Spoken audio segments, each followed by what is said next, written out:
नमस्कार. न्यूज 18 लोकलच्या daily weather update या सेगमेंटमध्ये मी नारायण काळे आपलं स्वागत करतो. हवामान विभागाने वर्तवलेल्या अंदाजाप्रमाणे मागील 24 तासांपासून राज्यावरील पावसाचा जोर हा वाढलाय.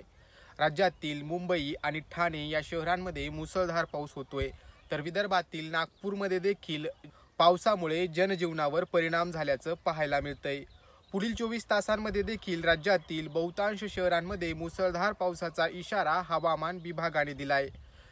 कोकण विभागातील एका जिल्ह्याला, पश्चिम महाराष्ट्रातील एका जिल्ह्याला, तर विदर्भातील तब्बल 3 जिल्ह्यांना पावसाचा रेड अलर्ट हवामान विभागाकडून देण्यात आलाय.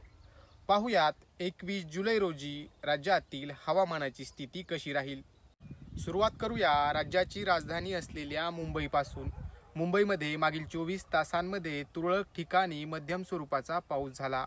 पुढील 24 तासांमध्ये मुंबईमध्ये मुसळधार पावसाचा इशारा हवामान विभागाने दिलाय.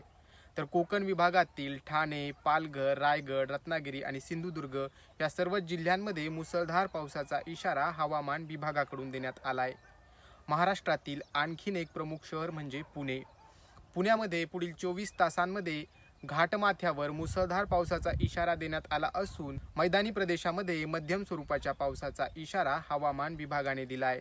तर पश्चिम महाराष्ट्रातील साताऱ्याला पावसाचा रेड अलर्ट देण्यात आलाय. कोल्हापूरला पुढील 24 तासांसाठी ऑरेंज अलर्ट देण्यात आला असून पश्चिम महाराष्ट्रातील इतर जिल्ह्यांमध्ये पावसाचा कोणताही इशारा हवामान विभागाने दिलेला नाही.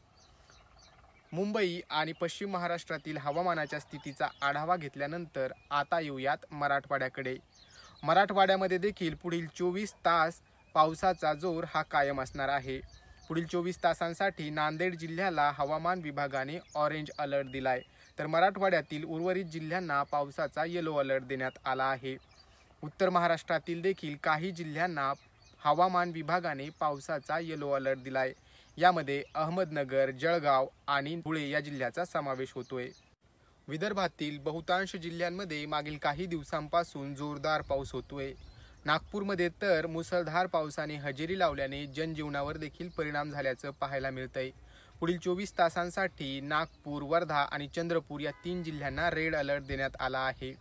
तर पूर्व विदर्भातील भंडारा, गोंदिया, गडचिरोली, यवतमाळ आणि अमरावती या जिल्ह्यांना पावसाचा ऑरेंज अलर्ट देण्यात आला आहे. तर विदर्भातील उर्वरित जिल्ह्यांना येलो अलर्ट देण्यात आला आहे. विदर्भातील बहुतांश जिल्ह्यांमध्ये पुढील 24 तासांमध्ये मुसळधार पावसाची शक्यता आहे. तर मंडळी, हा होता राज्यभरातील हवामानाच्या स्थितीचा आढावा. तुमच्या जिल्ह्यामध्ये पावसाची स्थिती कशी आहे हे आम्हाला कमेंट बॉक्समध्ये नक्की कळवा. पावसाचे अपडेट्स दररोज जाणून घेण्यासाठी पाहत रहा लोकल 18 मराठी.